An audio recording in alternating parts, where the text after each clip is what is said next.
Hello नमस्ते अनि दर्शन अनि झोरले भन्छु म चाहिँ होइन।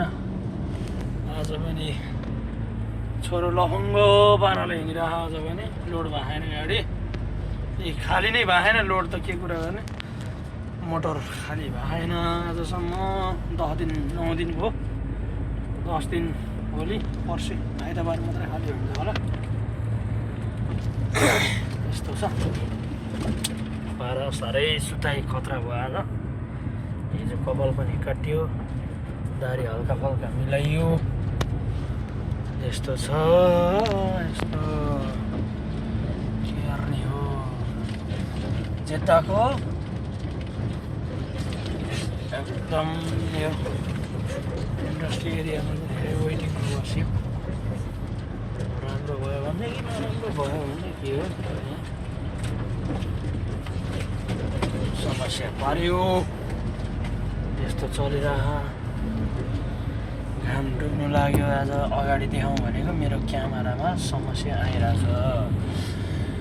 2 दिन भयो मेरो क्यामेरामा समस्या आइरहेछ। अगाडि पछाडि गर्नुको लागि पनि समस्या भइरहेछ। अलिकति समस्या आएछ। त्यसको लागि के गर्नुपर्ने, अब दिमागले कामै गरिरहेन, के गर्ने भनेर। हो यहाँ चाहिँ यस्तो छ, यस्तो छ गाडी चाहिँ। यस्तो हुन्छ यहाँ, एट्र्याक्टिभ गाडीहरू हुन्छ। यो चाहिँ माद्रासको गाडी लोड गरिरहेछ। एउटा कम्पनी छ, यो पनि कम्पनी साउदीमा राम्रै कम्पनी मानिन्छ। यो सबै काठको काम गर्ने हो, माद्रासको काम गर्ने हो। माद्रास भनेको चाहिँ एउटा काठको, यो काठको काम गर्ने हो। यो चाहिँ यस्तो छ।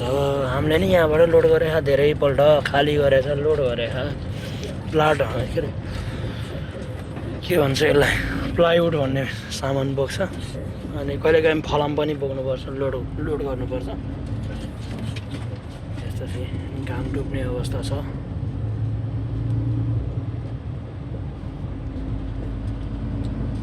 यस्तो चाहिँ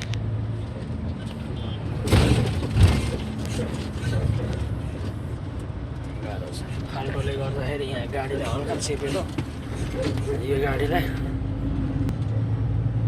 हल्का चेपेको। प्याट हरन बजाए मलाई नराम्रो लाग्यो, किनकि मैले जानेर चेप्या भन्दा नि खाल्टो छल्दाखेरि हल्का च्यापेको मात्रै हो। Sorry please, sorry I am very sorry. Sorry भने मैले होइन, सरी मान्नु पर्यो ब्रदर। के यस्तो छ पारा मेरो, यस्तै छ ताल मेरो झ्यापमा। सिमसिमे पानी त होइन, यस्तो झ्यापस्यापमा जाँड डक्सी चुरोट बेडी भाङ धतुरो केही खान्न मगरको छोरो भयो भने। वान एन्ड ओन्ली दाल भात खायो बस्यो। त्यस्तो खाएको भयो त ज्यान पनि यस्तो हुन्थेन होला। यस्तै मिठो मिठो चिज खाएर मात्रै हो ज्यान यस्तो भयो।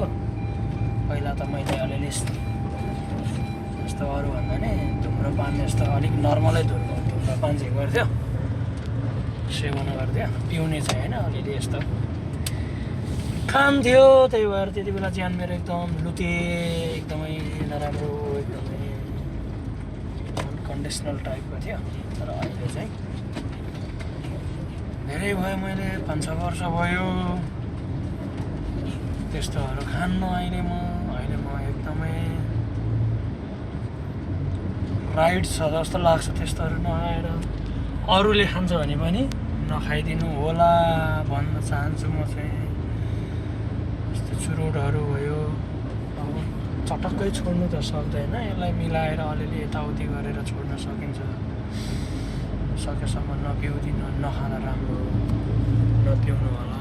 जाँड रक्सी सबै भन्न चाहन्छु म। फेरि यसले हामीलाई पढायो भन्छ, पढाएको चाहिँ होइन। मलाई नै पहिला त्यस्तै लाग्थ्यो, अरूले छोड भन्दाखेरि मलाई साह्रै गिटी लाग्थ्यो, तनाव लाग्थ्यो। यस्तो मिठो लाग्थ्यो चुरोटहरू। रक्सी त त्यति धेरै अब चासो त्यति धेरै खाएन रक्सीहरू त, त्यही भएर त्यति धेरै उ पनि छैन। चुरोटहरू चाहिँ एकदम टु मच नै खान्थ्यो। त्यही भएर त्यो चिजहरूलाई चाहिँ हजुरहरूले पनि सकेसम्म नखाइदिनु होला भन्न चाहन्छु म चाहिँ है त ल।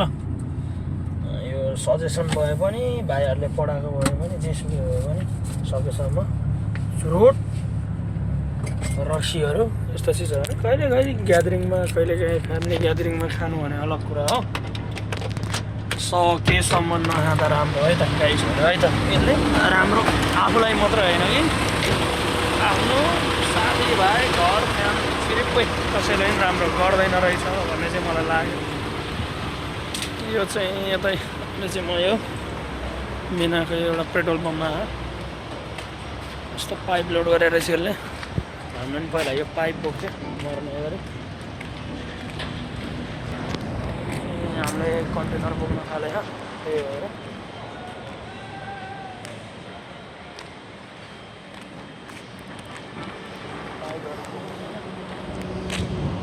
मेरो पसन्द यस्तो चाहिँ मार्कोरस स्विजरल्यान्ड कम्पनीको कन्टेनरको माल बोक्यो। Okay bye by.